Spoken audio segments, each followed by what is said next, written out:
Firstly, welcome to the very first buy-to-let mortgage video blog for your property network. My name is Paul Rockett and I'm the Managing Director of Landlord Centre, who are buy-to-let mortgage specialists. Each month I shall be looking at various scenarios regarding buy-to-let mortgages and hopefully giving you an insight into what can be quite a complicated marketplace. For our first video blog, the question that has been posed is how to secure a mortgage on an HMO. In order to answer this question, I have broken it down into 4 further questions, the first of which is, what type of HMO have you got? A basic definition of an HMO, or house in multiple occupation, is a property occupied by persons from more than one household where they share one or more basic amenity like a toilet or kitchen and which is their main residence. The government states that an HMO needs to have 3 tenants or more. This covers a huge amount of scenarios, so we need to break this down more, which begins to make it complicated.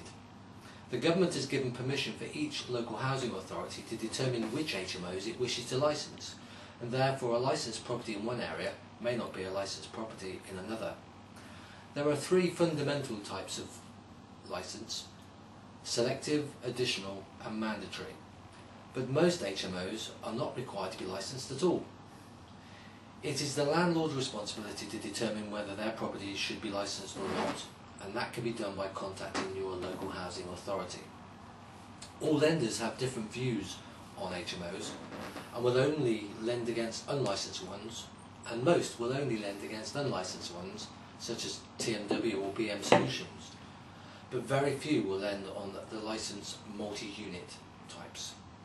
As this is the most difficult scenario, then I shall concentrate on that one here.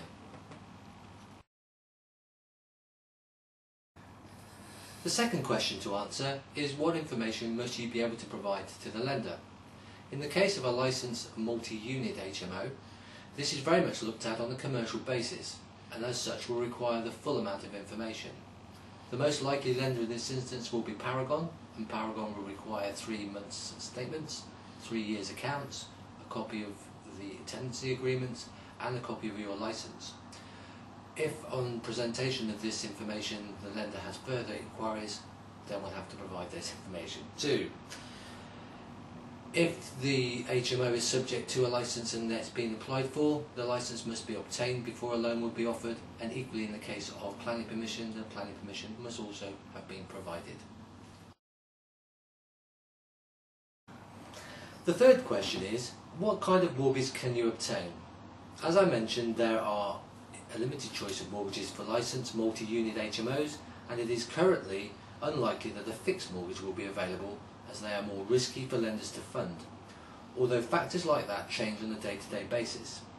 Therefore, the most likely product available will be a variable one.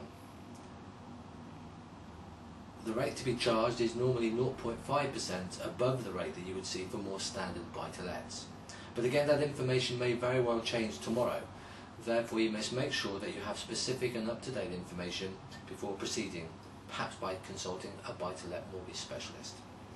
Another factor that may determine if a mortgage is suitable is the percentage of the value of the property that you wish to borrow, or the loan-to-value as it is termed.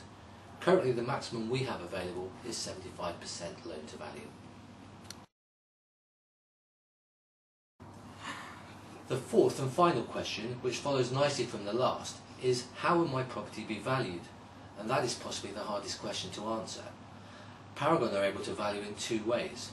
Firstly, as a bricks and mortar valuation, at which they could sell the property in the open market, or a security investment valuation, which will value the property based on its lettable income and which generally will achieve a much more valuable figure. The decision as to which valuation will be used is made on a case-by-case basis, however, and so lenders, underwriter and valuer who make that decision, but you should make sure you get that decision before you commit to a full-blown application and paperwork. So, in conclusion, there are many types of HMO, licensed or not, multiple tenancy agreements or not, but all can be accommodated subject to the lender's underwriting decision. Landlord Centre provides your property network subscribers to a free online instant quotation system and a free specialist telephone line, where you can discuss your specific requirements and hopefully find a solution to your needs. This information can be found at www.yourpropertynetwork.com and then clicking on the mortgage link. Don't forget, all this is free, so do go and have a look.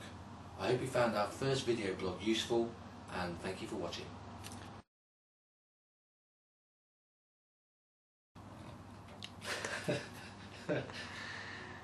Yeah. Can you pause it a second, please?